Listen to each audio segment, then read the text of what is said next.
Assalamualaikum warahmatullahi wabarakatuh.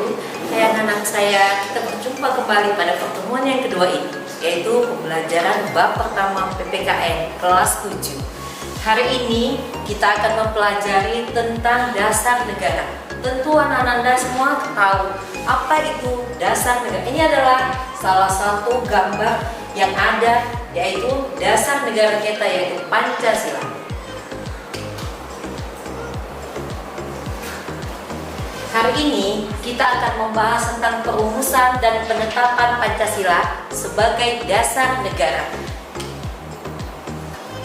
Dalam bab 1 ini ada 3 pembahasan.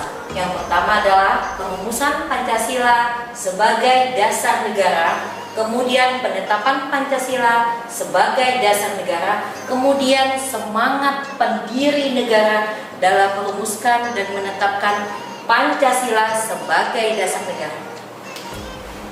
Pada pertemuan hari ini kita hanya membahas satu saja, yaitu proses perumusan Pancasila sebagai dasar negara.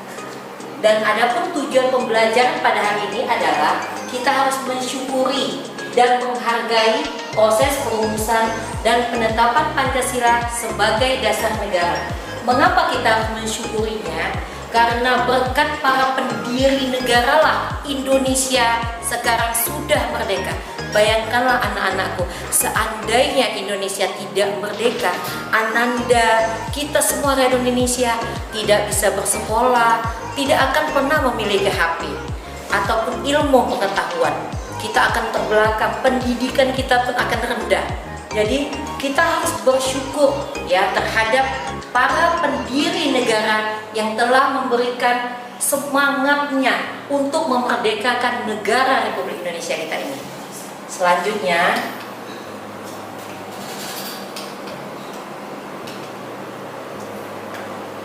perumusan Pancasila sebagai dasar negara, kemudian Pancasila ditetapkan sebagai dasar negara.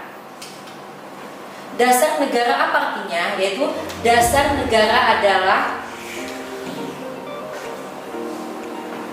pondasi yang kokoh bagi berdirinya sebuah negara. Seandainya seperti ini, misalnya kalau kita membuat sebuah gedung, itu kan harus ada pondasinya, pondasi yang kokoh, sehingga ketika kita menempati sebuah gedung itu akan kuat. Seperti itulah istilahnya dengan dasar negara. Jadi arti dasar negara itu adalah pondasi atau tiang-tiang dalam sebuah bangunan.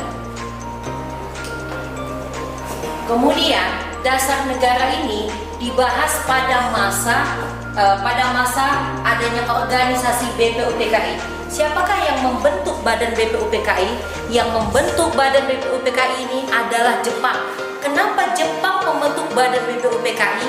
Karena mereka mau memberikan rasa simpati rakyat Indonesia kepada mereka. Padahal mereka tujuannya sebenarnya adalah pertama sekali tujuannya adalah untuk menjajah Indonesia. Tapi karena mereka punya keinginan lain, sehingga mereka membentuk organisasi ini, sehingga tujuan mereka agar orang Indonesia mau berbuat, sebetulnya tujuannya untuk kepentingan rakyat Jepang. Kemudian nama lain dari badan BPUPKI ini adalah Dokuritsu Jumbi Josakai. BPUPKI dibentuk oleh Jepang pada saat bersamaan dengan hari ulang tahunnya Kaisar Hirohito, yaitu pada tanggal 29 April 1945. Jumlah anggotanya terdiri dari 62 orang. Dan itu ada di antara 62 orang itu ada 7 orang Jepang. Mereka masukkan juga. Kenapa? Sehingga mereka mengetahui apa saja sih tugas BPUPKI.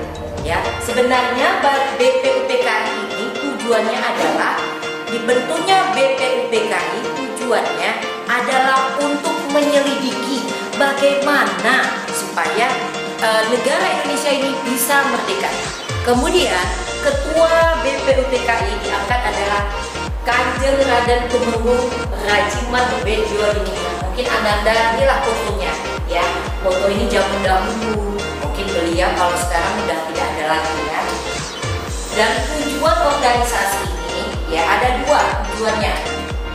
Pertama, tujuannya adalah untuk menarik simpati rakyat Indonesia sehingga rakyat Indonesia mau membantu Jepang dalam melawan sekutu. Yang kedua, BPUPKI dibentuk untuk mempelajari dan menyelidiki hal-hal yang penting yang berkaitan dengan pembentukan sebuah negara Indonesia. Jadi demikianlah pembelajaran hari ini. Lain kali Ibu sambung. Mudah-mudahan Ananda dapat memahaminya dengan sebaik mungkin. Kemudian Ibu harapkan juga selain Ibu yang memberikan ini, Ananda boleh melihat dari internet atau dari buku yang telah ada mungkin di SD, itu kan masih ada ya. Karena pelajaran PPKN ini bukan menambah tapi hanya mengulang-ulang pelajaran, namanya pelajaran sejarah. Demikianlah. Wassalamualaikum warahmatullahi wabarakatuh.